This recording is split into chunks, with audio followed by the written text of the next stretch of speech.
Hi guys, आज की video में मैं आपको बताऊंगी ascending and descending order of fraction. अगर आपको बहुत सारी संख्या दी हुई हैं, फ्रैक्शंस दिए हुए हैं, तो आप कैसे पहचानेंगे कि ये छोटा फ्रैक्शन है और कौन सा बड़ा फ्रैक्शन है। तो इसके लिए मैं आपको एक ट्रिक बताती हूँ। देखिए, फॉर एग्ज़ाम्पल हमें फ्रैक्शंस दिए हुए हैं 6/7, 7/9, 4/7 एंड 11/12।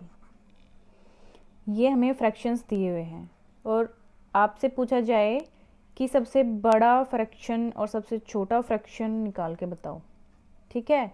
या फिर आपको बोला जाए कि असेंडिंग और डिसेंडिंग ऑर्डर ऑफ फ्रैक्शन निकालो, तो अब कैसे निकालोगे। नॉर्मल जब नंबर लिखे होते हैं तो पता चल जाता है कौन सी संख्या बड़ी कौन सी छोटी। फ्रैक्शन में नहीं पता चलता ना ऐसे देख के कि हमारा कौन सा फ्रैक्शन छोटा है और कौन सा बड़ा है। इसको चेक करने के लिए हम क्या करेंगे, ऊपर वाले जो डिजिट्स हैं इनके साथ ज़ीरो ऐड कर दीजिए, 6 के साथ एक ज़ीरो ऐड कर दीजिए, नीचे वाला डिनोमिनेटर सेम। ओके, सभी के साथ आपको ज़ीरो ऐड कर देनी है न्यूमरेटर के साथ। ओके, ये मैंने ऊपर सभी के साथ ज़ीरो ऐड कर दी, नीचे सेम लिख दिया। अब क्या करेंगे, सिंपली डिवाइड करके देख लीजिए। 60 को 7 से डिवाइड करेंगे। हमें कंप्लीट डिवीज़न सोल्व नहीं करना है, सिर्फ एक नंबर पे ही हमें डिवाइड करना है। तो ये कितने पे जाएगा, 7 8 जा 56। ओके, अब हमें ये नहीं चेक करना कि रिमाइंडर कितना बच रहा है, उसके बाद डेसिमल के बाद कितना हमारा आंसर आ रहा है, ठीक है। सिंपली हमें सिर्फ एक पॉइंट पे ही इसको डिवाइड करना है और फिर यहाँ पे लिख लेना है। तो 7 8 जा 56, हमारा आंसर आया 8। इसके बाद ऐसे ही इसका करेंगे, 9 7 जा 63 पे ही तो जाएगा ना ये, तो इसका आंसर आ जाएगा 7। और 7 ये जाएगा 7 5 जा 35, क्योंकि डिवाइड में हम क्या करते हैं, जिस संख्या को हम डिवाइड कर रहे हैं उससे बड़ा नंबर हम नहीं लेते, उससे छोटा लेते हैं, ठीक है। तो 7 5 जा 35 पे जाएगा, 7 6 जा पे 40 से बड़ा नंबर हो जाएगा, ठीक है। तो 7 5 जा पे जाएगा। ये आगे का पॉइंट हमें देखना ही नहीं है कि क्या आ रहा है क्या नहीं आ रहा, सिर्फ फर्स्ट डिजिट ही देखना है। और ये जाएगा 12 9 जा 108, 12 9 जा पे जाएगा ये, ठीक है। अब आप ये चेक करिए कि जो हमारे आंसर्स आए हैं इनमें सबसे छोटा आंसर कौन सा आया है, 5 आया है। इसका मतलब 4/7 जो है वो हमारा सबसे छोटा फ्रैक्शन होगा। ओके, सबसे छोटा फ्रैक्शन कौन सा होगा, 4/7। इससे बड़ा कौन सा होगा, फिर 5 से बड़ा डिजिट कौन सा है, 7, मीन्स 7/9 हमारा दूसरे नंबर पे फ्रैक्शन होगा। फिर 7/9 से बड़ा कौन सा होगा, यहाँ पे चेक करिए, 7 से बड़ा 8 आ रहा है आंसर, तो हमारा 6/7 होगा। और फिर लास्ट में सबसे बड़ा फ्रैक्शन कौन सा होगा हमारा, 11/12। आप यहाँ पे देखिए, इन फ्रैक्शंस को मैंने असेंडिंग ऑर्डर में लिखा है, मीन्स आरोही क्रम में। किस में लिखा है, असेंडिंग ऑर्डर। असेंडिंग ऑर्डर कौन सा होता है, बढ़ता क्रम। हिंदी में क्या बोलेंगे, आरोही क्रम, मीन्स सबसे छोटी संख्या पहले, उसके बाद उससे बड़ी, उसके बाद उससे बड़ी, और सबसे लास्ट में सबसे बड़ी।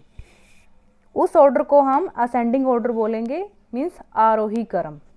तो असेंडिंग ऑर्डर को हम लिखते कैसे हैं, असेंडिंग ऑर्डर का साइन ये होता है, ऐसे लिखते हैं। 4/7 सबसे छोटा, इससे बड़ा होगा 7/9, इससे बड़ा होगा 6/7, इससे बड़ा होगा 11/12।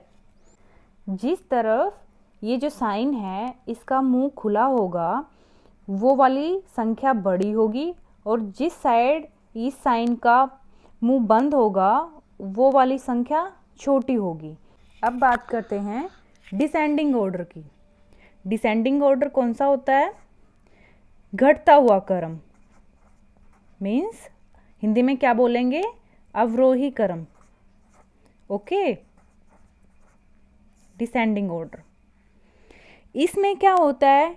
सबसे बड़ी संख्या है वो सबसे पहले आएगी, फिर उससे छोटी, फिर उससे छोटी, और फिर ऐसे चलते चलते लास्ट में सबसे छोटी। तो इस फ्रैक्शन का अगर हमें डिसेंडिंग ऑर्डर लिखना है तो हम कैसे लिखेंगे? सबसे पहले हमारी सबसे बड़ी संख्या लिखी जाएगी। सबसे बड़ा फ्रैक्शन कौन सा है? यहाँ पे हमने ट्रिक से सोल्व किया था, हमारा सबसे बड़ा फ्रैक्शन 11/12 आ रहा है, तो हम सबसे पहले लिखेंगे सबसे बड़ा फ्रैक्शन। उसके बाद उससे छोटा फ्रैक्शन, उससे छोटा फ्रैक्शन कौन सा है? 6/7। उसके बाद उससे छोटा फ्रैक्शन फिर है 7/9। उसके बाद सबसे छोटा फ्रैक्शन, तो लास्ट में क्या आएगा? 4/7। और इसमें जो ये वाला साइन है ये कैसे लगाना है? सेम वैसे ही मैंने क्या बताया था, इस साइन का मुंह उस तरफ खुला होगा जो संख्या बड़ी होगी। ठीक है, तो सबसे बड़ी संख्या ये है, तो ये साइन ऐसे आएगा, इसमें ये साइन ऐसे आएगा। ये हमारा डिसेंडिंग ऑर्डर है, अवरोही क्रम है। सबसे पहले बड़ी संख्या, फिर उससे छोटी होती होती सबसे लास्ट में सबसे छोटी आएगी। और असेंडिंग ऑर्डर में सबसे पहले सबसे छोटी आती है, फिर उससे बड़ी, फिर उससे बड़ी, फिर उससे बड़ी, ऐसे बढ़ती हुई जाती है, लास्ट में सबसे बड़ी संख्या। तो ये थे हमारे असेंडिंग ऑर्डर और डिसेंडिंग ऑर्डर ऑफ फ्रैक्शन। और ये मैंने आपको समझाया था कि कैसे हम फ्रैक्शन में छोटी और बड़ी संख्या पहचान सकते हैं। सिंपली कुछ नहीं किया, जो भी फ्रैक्शंस आपको दिए हुए होंगे, चाहे यहाँ पे 4 की बजाय आपको 10 फ्रैक्शन दिए होते, तो सिंपली क्या करना था, न्यूमरेटर में हमें सिर्फ 0 ऐड कर देनी है और डिनोमिनेटर को सेम रखना है और सिंपली डिवाइड करना है। ठीक है, और डिवाइड भी पूरा सोल्व नहीं करना है, सिर्फ फर्स्ट डिजिट तक ही सोल्व करना है। सिर्फ हमें काट के देखना है कि कितने अंक पे, कितने नंबर पे हमारा कट रहा है। ठीक है, आगे हमें सोल्व ही नहीं करना है। और फिर उसके बाद हमारे ये जो आ जाए आंसर, इनमें आपको चेक करना है कि कौन सी संख्या हमारी सबसे छोटी है। जो संख्या हमारी सबसे छोटी आती है वो सबसे छोटा फ्रैक्शन होगा, और जो संख्या सबसे बड़ी आती है वो सबसे बड़ा फ्रैक्शन होगा। आई होप आपको समझ आया होगा।